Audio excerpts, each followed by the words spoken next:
still so consistent on that retribution. 3 turtles to Team Vitality.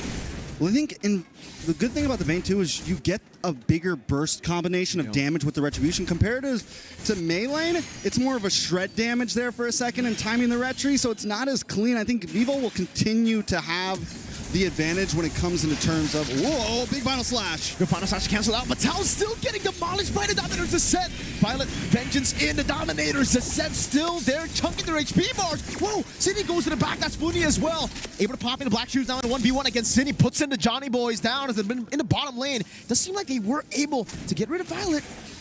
Now it's just a win for Team Vitality. Chinchaw was able to get a turret up top. That was the only trade that they got. Okay. I was a man of little faith when it came to the Zask, but boy, am I becoming a believer at this point. Malefic Roar does get locked in for Vival as a second item. Gonna help at least maybe deal with Thal a little bit, but just add even more damage, and depending on who else, we have the Thunderbelt, on who else wants to build this defensively, it's gonna just help shred through. And I think the Hunter Strike's a great first item as well. You get the speed boost, you get a little bit more movement on a hero that doesn't have any dashes. So in the end, it works out well for Team Vitality. And at this point in the game, they're hitting a nice power spike. They're gonna have control of the map. And Team Falcons Vega, what's the answer here? I mean, I don't see the Hans all the time. We have the early game aggression. Does it fall off like a lot of other assassins? Like, where do we go from here with Melee? Good question. No, the Hanzo does scale really well into the later stage of the game. The only problem is, even if she uses Pinnacle Ninja, I feel, especially considering Vival's building damage too, you jump in, you're dead. I mean, you still get to survive, obviously, because your real body isn't there. Yeah. But if you're just stunned out of the team fight and you don't have Pinnacle Ninja, you might as well be dead. Solid frames, yeah, for Vitality to capitalize on. It's really about Melee coming in at the very end. You can't play the normal Hanzo playstyle where you want to go in, you know, look for damage and then go back. You really need to just wait and be the assassin from the Echo during the bush. And it completely changes the way you want to approach lords and things too, right? Because you only have a certain time frame that you can really, yeah, you can't hold it. The rest of you have to really be able to count on the rest of the team, and the rest of your team has to know, okay, this is when we're going. We got about 10 seconds, and we need to make it count. So it's either that we rely completely on Melee, or we kind of wait out for Chinchaw here to start to scale. Luckily, Chinchaw's taking no deaths, but Shell also taking no deaths, and Shell's going to start shredding down Violet. Shell's going to start shredding down Thal.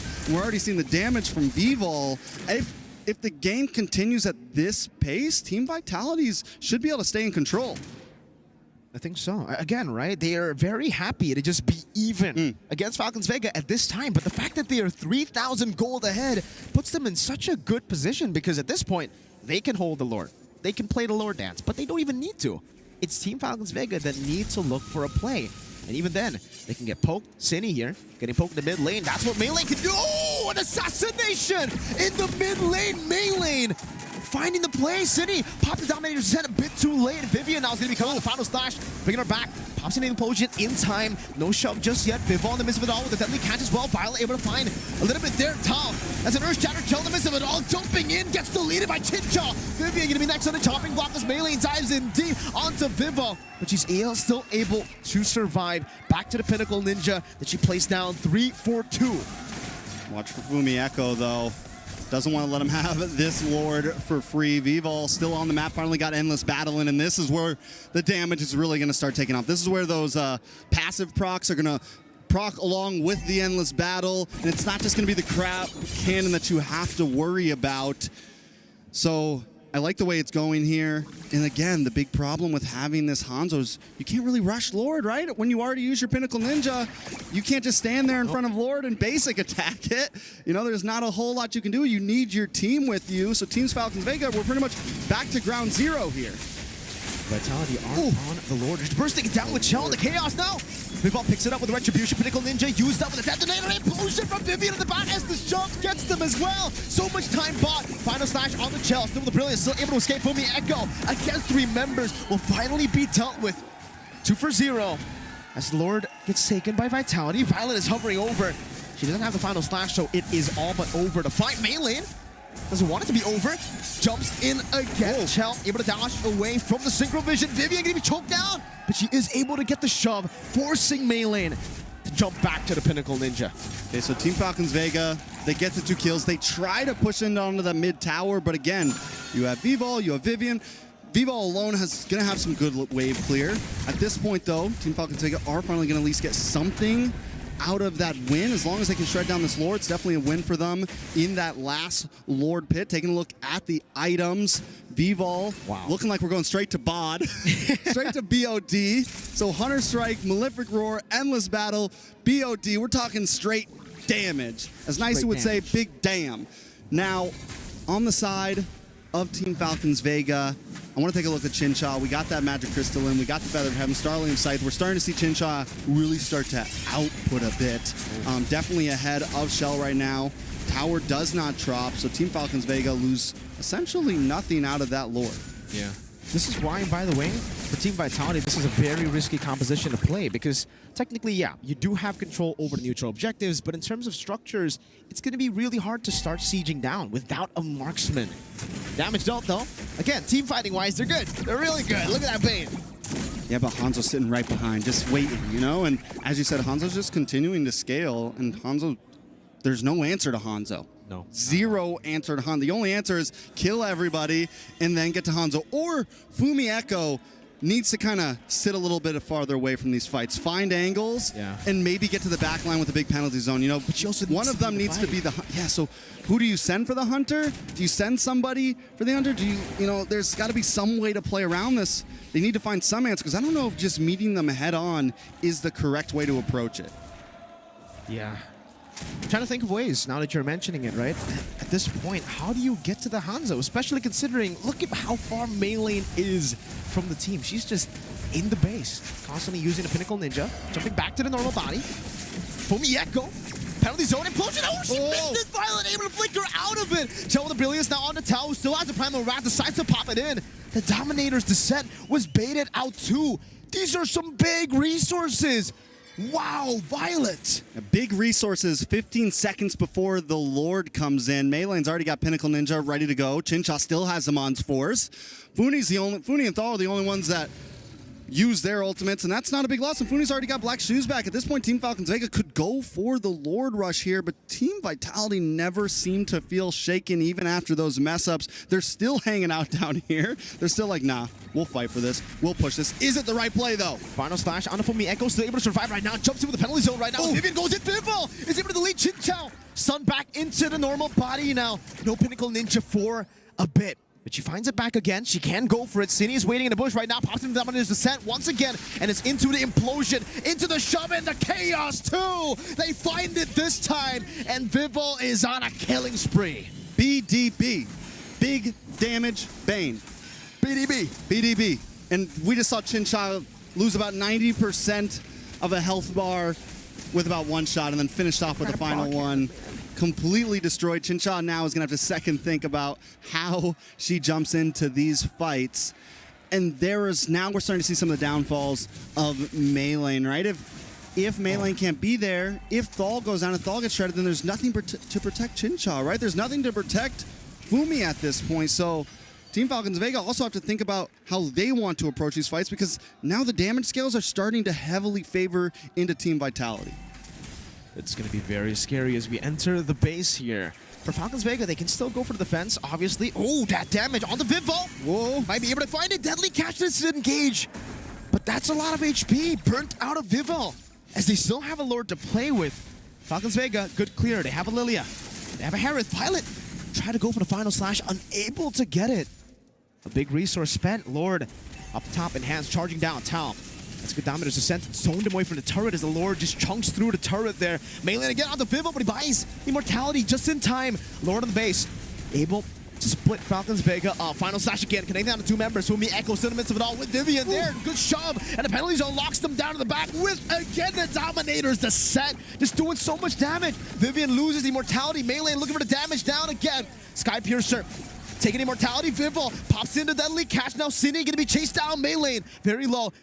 Still going for the chase, still has the Pinnacle Ninja, but has to decide to play it slow. They've lost two base turrets. Okay, so they're able to defend a bit there. For a second, it looked very dangerous. Let's take a look at the replay. This is where we see that the Pinnacle Ninja is just unable to do anything. A beautiful descent, even early on, to get the first tower, and then back again to get the second. Watch Chinshaw here. Drops him on Force, but is instantly just taken out. Maylane saves the day here, finding Shell, finding some of the damage. Chinshaw, no, I mean, it's the damage is just too much. Harith cannot hang out, and I don't think she can risk like building defensively at all, right? Finally gets the winner crown, but when it happens that fast, you don't even got time to click the button. You know, you have to preemptively click it because you never know when the crab cannon's going to ricochet and hit you. So it's still just troublesome for Chinshaw right now. It really is. It's a big problem, and I think at this point, it's not just a problem for Chinshaw. It's really a problem for even the frontliners because the Endless Battle and the Malefic Roar and the Hunter Strike. There's a lot of, there's true damage in the Endless Battle. There's a lot of penetration in the Malefic Roar and the Hunter Strike. And the fact now that if you dive on towards them, they have a winner crown too. Yeah. They can pop in Deadly Catch and then freeze. Winner crown, fool. Winner crown, fool. And that even helps again. It's going to be helping against Maylane. We've already seen the answer to Maylane. If the Pinnacle Ninja comes in, maybe it's a penalty zone or maybe it's a Deadly Catch or something like that. But just in case Vivol's really in danger, you win a crown, you have enough time to get at least one more Crab Claw Cannon back, and boom, boom, indeed. Boom. Right in the kisser. Right. That caught me off guard for sure. It almost caught me off, like, the Leo moment earlier in the Analyst panel. I wonder what sounds Bane makes, Maybe we'll throw it over to Leo to do that. We've heard Kaka before. Yeah, maybe that, He's an octopus, right? Yeah. Well, he's like, what's his name? From Pirates. Yes. Jonathan, that's his name, yeah. Let's talk about this Lord, though. 18 minutes in, that's an Evolved Lord. It's a big boy. Team Falcons Vega. At this point, how do they even set up for this? Because really, they can't hold on to it. They really just have to retaliate. They have to wait for Vitality to make the proactive move. Mayling's going to be working on the purple buff. I mean, Team Falcons Vega are taking their time, but we already know Team Vitality can rush a Lord down if they want to. The last Lord got taken down in a matter of seconds. So if Team Vitality knows that Maylane is far away and knows Chinshaw is not in the game, I would not put it past Vitality at all to just jump onto this. But they do know the damage is a possibility. So I like the positioning from Cine and Vivian. Not rushing. They have they're behind in gold right now, actually. So this could be due to why they're kind of taking this slow. At this point, one mistake from either one could spell doom. Let's take a look at these items real fast. Look at Fumi Echo with a huge gold lead over Violet, but we're getting into danger zone. I mean, we're getting into a tied up zone where it's going to be about 62k gold. Everyone's maxed out on items, and then it just comes down to pure gameplay, to what comp outdoes the other. We talked about the late game possibilities of Vivol. Does this mean the game is pretty much in the bag for Team Vitality? Because I still feel like Team Falcons Vegas have a lot of answers. They just need to watch out for some of those Crab Claw Cannons, essentially. Yeah. I don't think... I think it's still very, very gray. It's still very 50-50. But the advantage is definitely on Team Vitality. They got 2 base turrets. Yeah. They can play the long just that game. Alone. Exactly. So macro advantage? Yes. Team fight advantage? At this point, I don't even know. It really comes down to the execution. Because Falcons Vega have a pretty good late game, too, with the Hanzo. Yeah. As long as Maylane comes in at the very last moment, right? She can't be the one, or together with the team. She can't be the one engaging. Ooh. Conceal. Good onward catching Vivian. Immortality going to be popped right now as the damage descent is right in the base with all people. Gets rid of the Pinnacle Ninja. They're still Tal able to use the Primal Raptors. When Echo jumps forward. Chell. Onto the Brilliant she goes. Cine able to flicker back away. Good penalty zone. Tal going to be taken down there. Even Violet falling to the chaos damage of Tal. Man, I really like Team Falcons Vega approach in the beginning. They should have just got their one pick off and backed off because Maylane was able to keep Vivol away. And it's like almost like, okay, this is the plan. We keep Vivol away out of the fight, we get our kill, and we back off. But then they stay a bit too long. But wait a second. Pinnacle Ninja's on the tower! Getting the back finding the flank! Fooni's next to the chopping block, pops into Brilliance. Fooni gonna be chased down. The damage is real. Flicker forward. Tell finds a double. Somebody had to flank the back line. We were wondering who it was gonna be. Well, Shell showed up. There was no hiding today for Maylane, and now it's nothing but chin shot. This could be the end. Penalty zone into the Purify. Fumi Echo losing the immortality. Vivol still there, trying to go for the Crab Claw Cannon. Chin shot. Oh my goodness. God. Gets deleted from the map. Match point for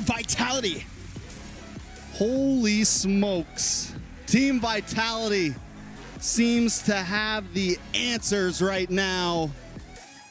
The Bane, man.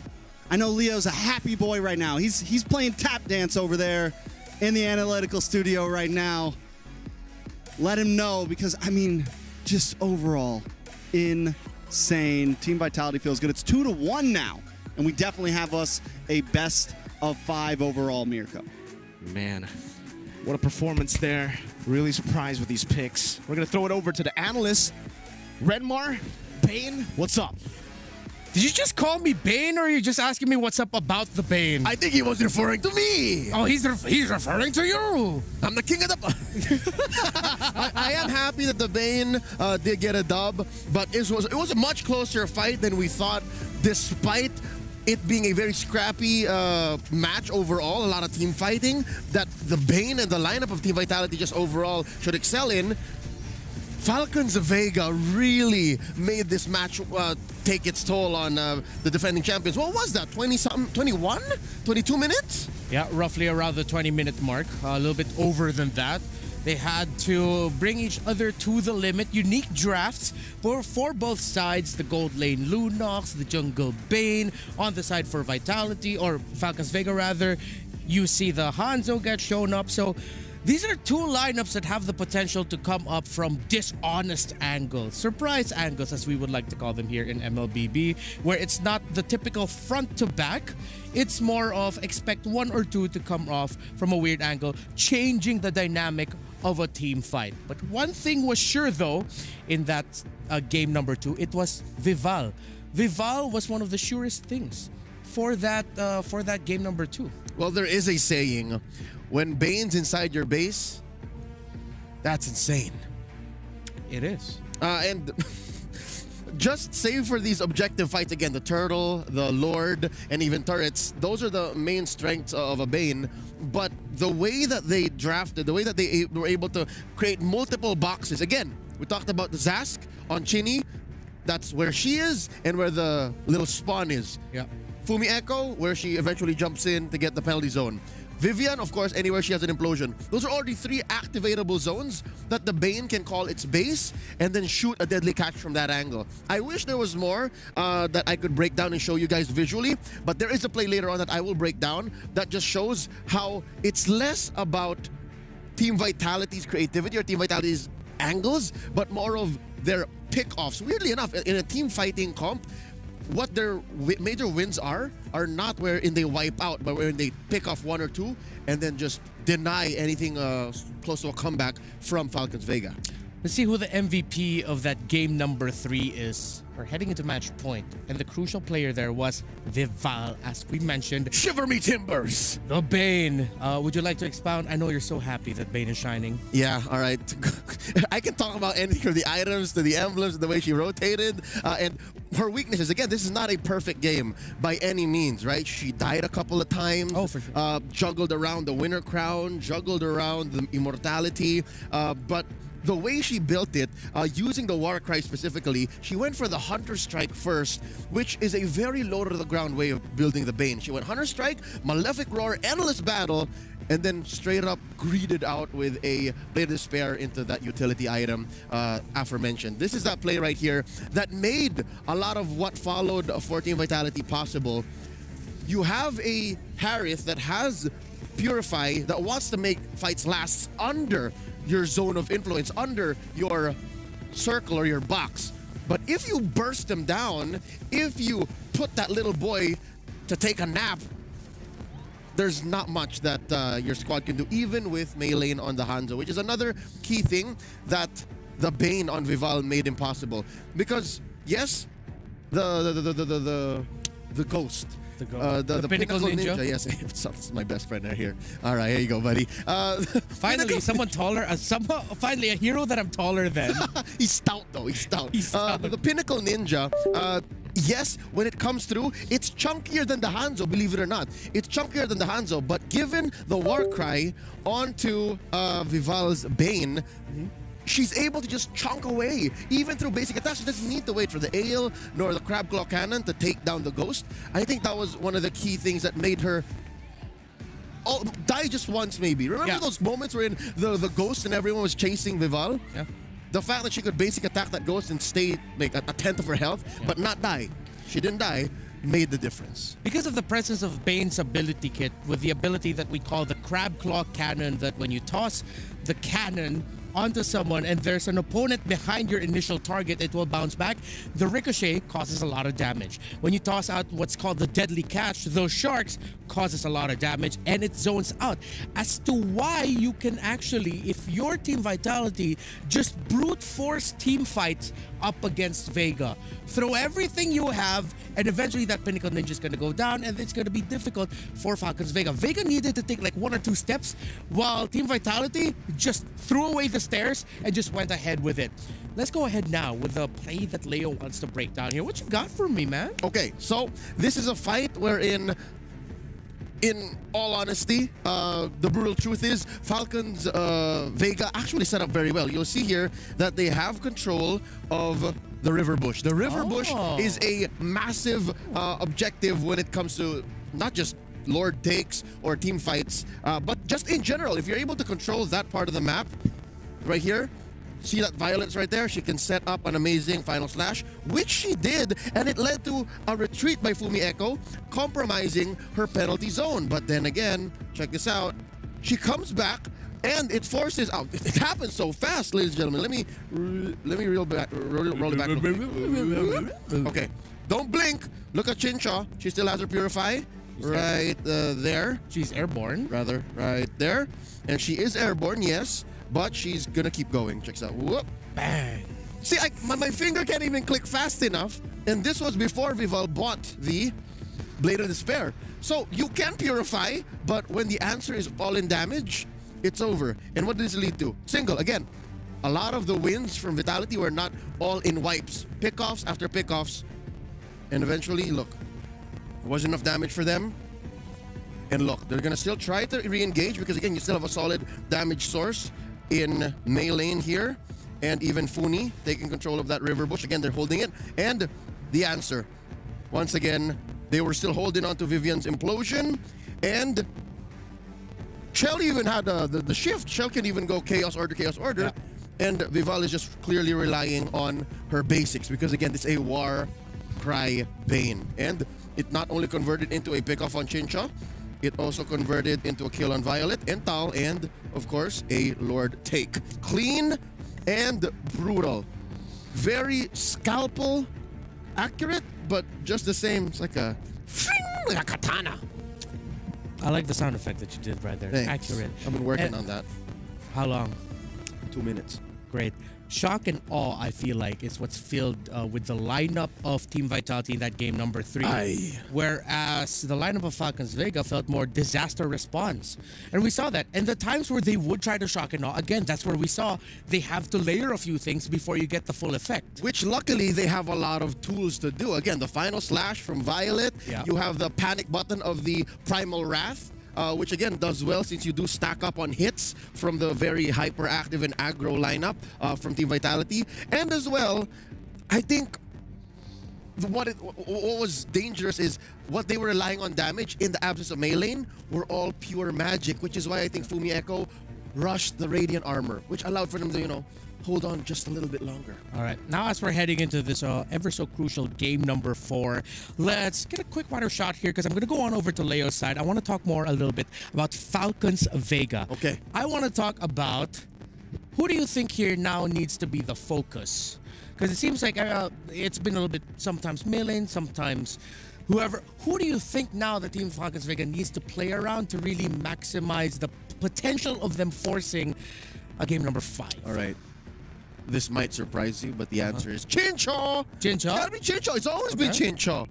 Ever since groups, playoffs, remember? Damn you, Chincha! Oh, yeah. If they can find a way to set the map up for her to do that, which I think they can, game 2 look very good for Falcons Vega. Here, her on the Harith, maybe they may have forgotten how fast one could be bursted down, how the Harith is still a little soft baby boy. Yeah. That even if you do have a Purify, look, what Vitality drafted, this is worse than an Assassin. Harith can deal with an Assassin, could not deal with Zask, Bane, and Lunox. So Yeah. if they can do that, like protect Chincha starting from the draft, then we're cooking. Yeah, and it adds to the point that Chincha seems to be that type of player that even though this draft it does not go well for her pick, she was able to get a good enough stat line on that Harith. So now I agree with you. Team Falcons Vega will have to reconsider their drafting priorities here and think about picking up something or drafting a lineup that will allow Chincha to just free hit from the backline or maybe get that late entry that she is so good at. So, for Team Moskov. Falcons Vega, Moskov. Yeah, I like that you immediately said Moskov. But it also goes to building your row, mid, and jungle really well so that Chincha, if ever the team fight goes in, she doesn't go into the fray right away. Either she'll go into the fray as a cleanup, like a Roger type of jungler, gold laner. That's right. Or just a gold laner that won't even see any boxes of their opponents because you're in a safe distance. Yeah, but that's the Moskov, right? You are far away, maybe working on a turret elsewhere or hiding in a bush somewhere, throwing out the SOD, and then you essentially just bypass the box, bypass the zone, and draw straight lines towards A to B, taking down your opponents. That is the prize that they're fighting for. Glory, the trophy, MWI 2024. This is still only the semifinals. But if Vitality wins this now, we're going to see the Queens of MLB be able to defend their title. But Falcons Vega still has a chance to force game number 5. Vitality goes back onto the red side as Falcons Vega decides to go blue. Vitality takes away the Zask, respecting Funi in the mid. Zask is, I'd hate to say it, an easier hero to make a living nightmare than Jushin. I think they now share a fair amount of wins, given their sample size. But Yeah. when you think about Zask, he's annoying as is. Yeah. Jushin, when she's annoying, partly that's because there's really not much you can do. The extremes are just higher for Jushin. I totally get you. It's like if Jushin gets picked up because it was picked and built to be annoying, while the Zask, no matter who you pair it up with, right. is just straight up annoying. So, Falcons Vega, let's see what they'll take out of the red side. Will they consider the Valentina ban, stuff like that? Vitality still hasn't taken away the Minotaur, so finally we might be able to see it in play. Oh, we're gonna see at least a Minotaur or a Valentina now. Yeah, because there can only be one. Valentina gets taken out. This looks like a very obvious Minotaur first pick, but Roger is still available. Minotaur! Minotaur.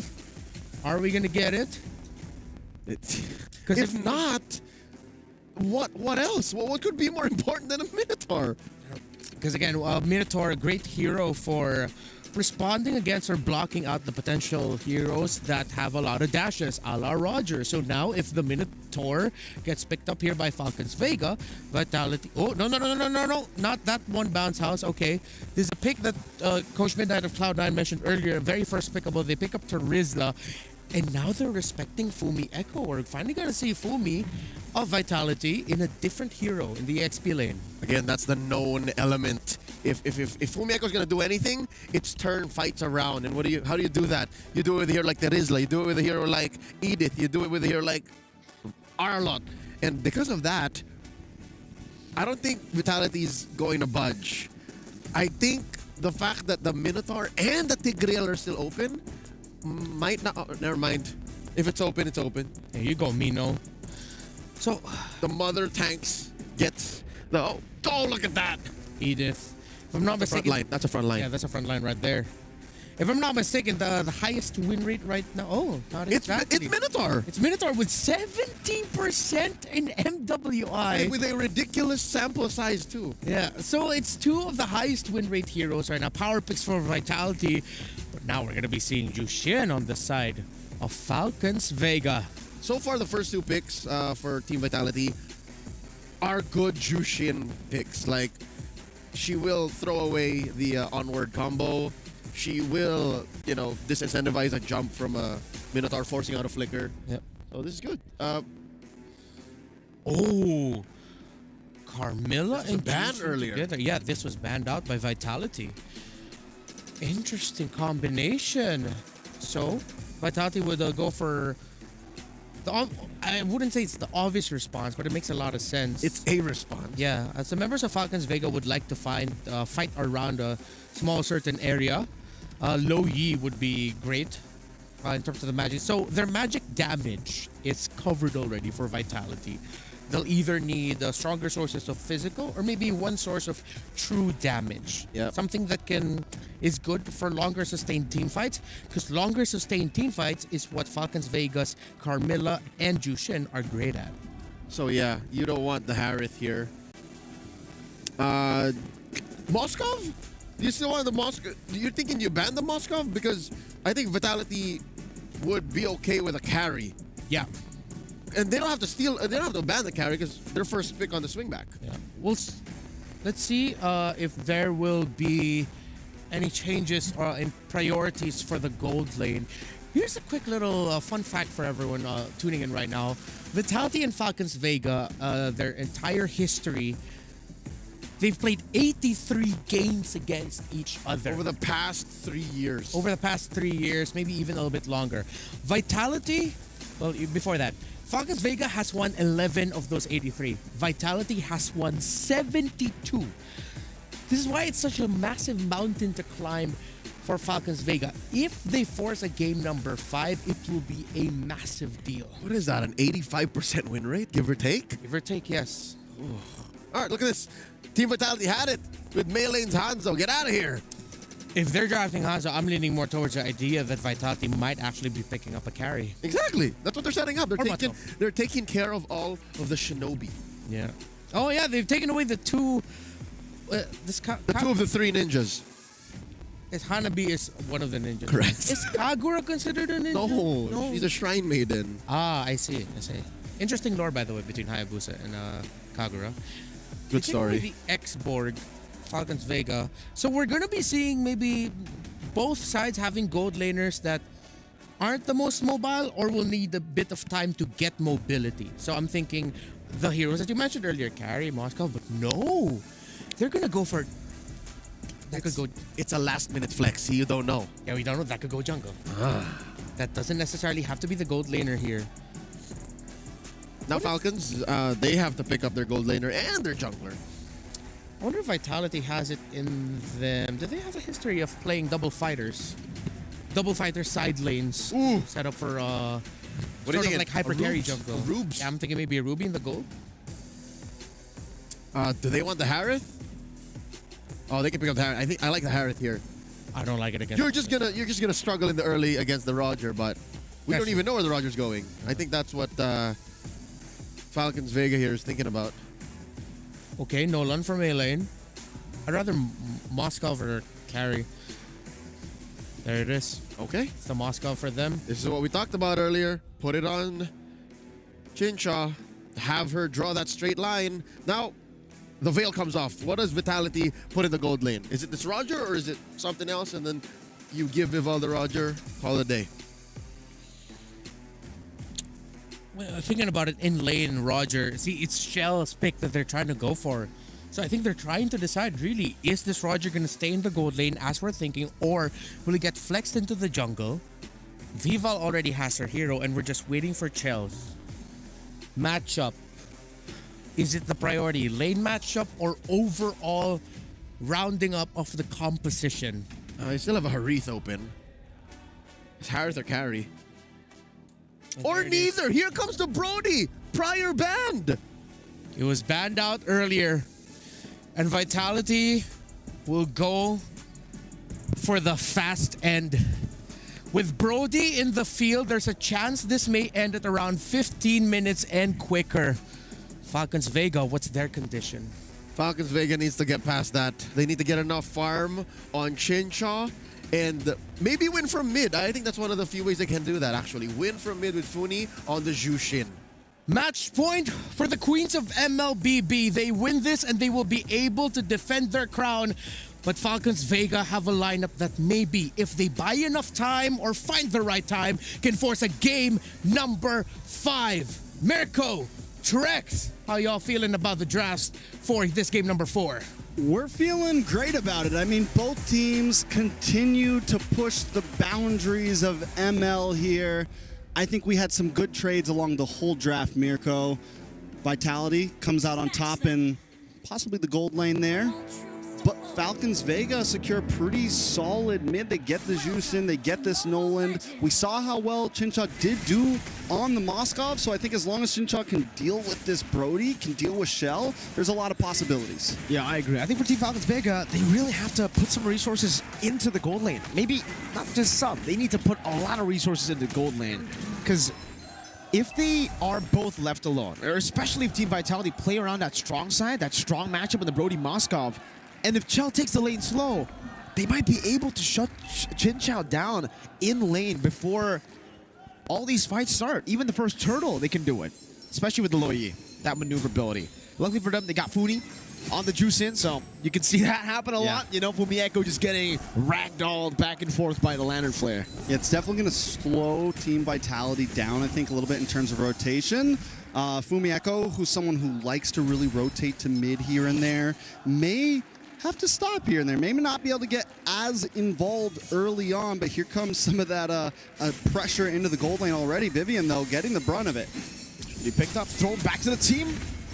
Into the passive there from Mei lane, unable to get it as Vivian is forced to flicker out, but still, massive resource going to slow down that level 4 power spike of Team Vitality as they control the mid lane, even zoning Cine away. You can see that, Lantern Flare, but you got to be careful.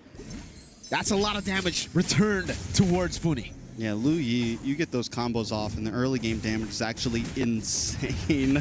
You forget sometimes how hard that Lu Yi hits just at level 3. Uh-oh, Vivo, though, looking for a possible play here.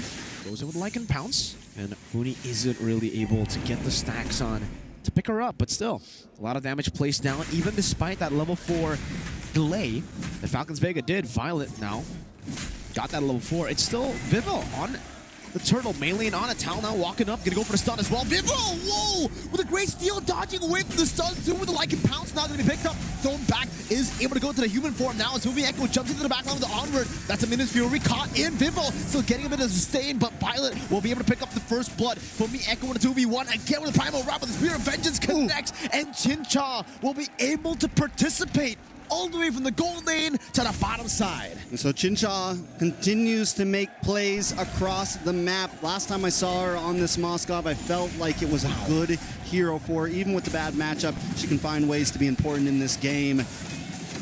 Team Vitality splits them up so well here. They do lose Vivol there, and it ends up not exactly working out in their favor, but you're already seeing some of the possibilities from their composition. They get the turtle in that, so at least they don't completely lose out. Looking at the gold, Team Falcons Vega, it's only about 500 right now. You can see the reactions as well earlier from the coach, the analyst there. You want to know a fun fact?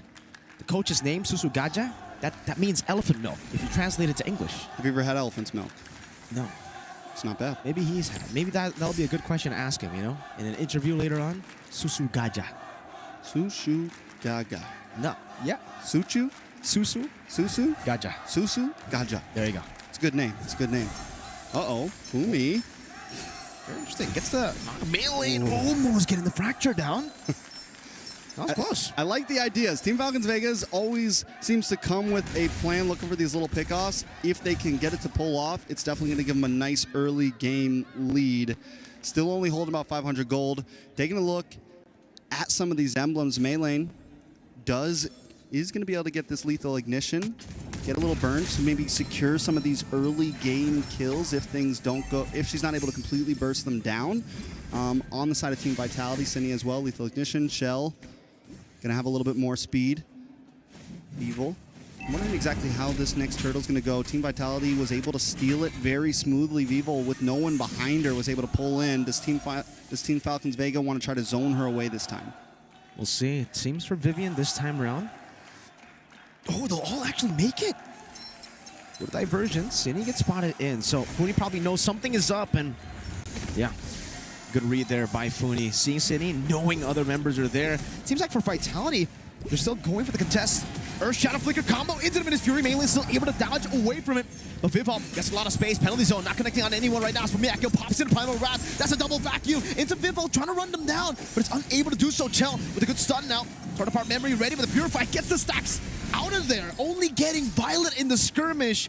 Well played to both teams, but to win for Vitality. Yeah, huge win for Vitality. I was thinking Team Falcons Vega might try to do the zoning, but in the end, Team Vitality pushes back Maylane. Look at the replay real quick. Maylane's already been pushed back. They did a great job on it. Chincha tries to come in. Boom. Not really able to do too much, but then the torn apart memories help seal the deal there. Shell still picks up the kill, even though not getting it with the ultimate, not getting it with the torn apart memories, but still gets a kill into the pocket, and that's going to put Shell in a great trajectory for the rest of this game. Upside, though. Ooh, Shell? There's going to be a diversion from Vitality. Shell has enough HP to survive. And again, Vitality turning around. Whoa. Pure Vengeance. You do it. Onto the back. It's a very risky move. If you do it, you're going to have to trade Chell for yourself. And Chinchao says, yeah, nah, I'm not going to take that. That's just a bit of poke. Just a little bit of poke. So now both gold laners sitting with a kill in the pocket. Team Falcons Vega, man. Last time it was the EXP lane in the top side, and they try to make a big gank, and it backfires on them. This time, once again, they go for that topside gank, but they just can't pull through. Team Vitality always there to help out the teammate. It almost seems like, Vitality in their name, it grants them additional HP, just like the emblem. Because they are able to survive a lot of these ganks that shouldn't really be survivable. That's a roadie, no Purify, easy CC. It's a name buff. It's a name buff. Name buff, org buff, whatever you want to call it. Team Vitality sticking through now. Shell went for Sky Piercer. Went for Blade of Hepatis. Already has both. Already got a little stack there. We haven't really gotten to see too many item builds coming from a Brody with all the new items because we haven't seen Brody that often. So I'm excited to see how Shell continues with this build. Slowly but surely, Vitality just controlling the map with the Lo Yi. And this is the reason, by the way, we were talking about the Lo Yi pick, why Falcons Vega are always kind of forced to ban or pick it up themselves. It's because this is Cindy's comfort, man. The fact that now she has it in her hands, she can make so many creative plays happen. And it's not a juicing. You can't, pick people up, but you can teleport people. So that's, I don't know. You pick. Is it better to pick people up or to teleport people? Teleport people. In my personal opinion, I'm a big fan of the Yi Bafuni. I mean, I think, don't get me wrong, the Jushin's great, but she's having a little trouble with all these bulky boys in the way.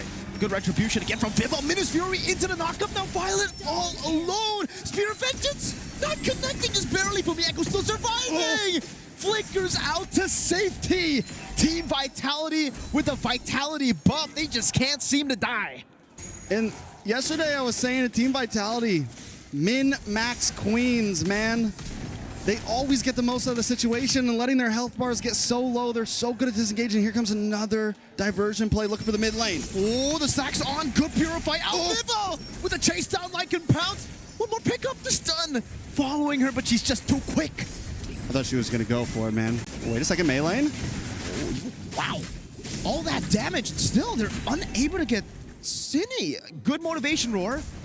Chinchao gets a turret down below. I mean, at least for Falcons Vega, they're still able to find some of these trades on the other side of the map. So 2.7k gold lead over to Team Vitality.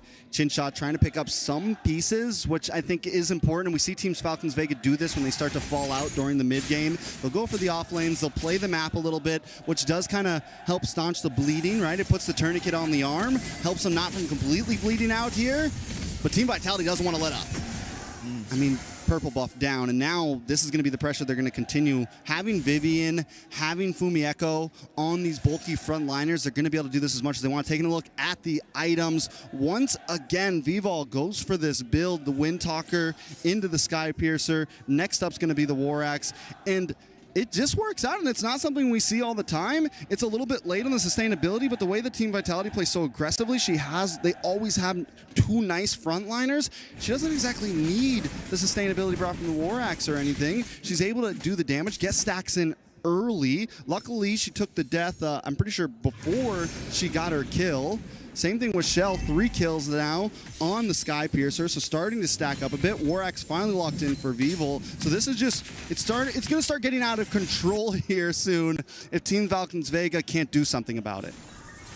Shell going to be caught in the Curse of Blood, still able to flicker out. Good Purify as well, as Vivian's going to be knocked up. Throwing back at him, Spear Mystery to the back, gets stunned up, Purified there. Oh, Chinchao gets caught in the torn apart memory by Chell. Fumieko in the midst of it all with the Primal Rat flickers out. And it becomes a win again for Vitality. Chincha tried to be her. She tried to be her. She is her. but she was not her today. Shell gets the outplay, trying to get the 1v2, and it could have been it, but it just felt like everyone was a little bit late to the blood pack. Meylane wasn't there. Yes, they got a nice set on the two members, but the damage wasn't there to get that burst down on everybody. Team Falcons Vega falls short. Lord goes over the side of Team Vitality. Watch it. Beautiful ult, but nobody's there to output the damage. Shincha shows up a little bit late. Tries to get the big outplay, gets stunned up by the second skill, and that was the problem you were talking about. The second skill from Brody just completely stops anything that Shincha wants to do. Even with the Purifying.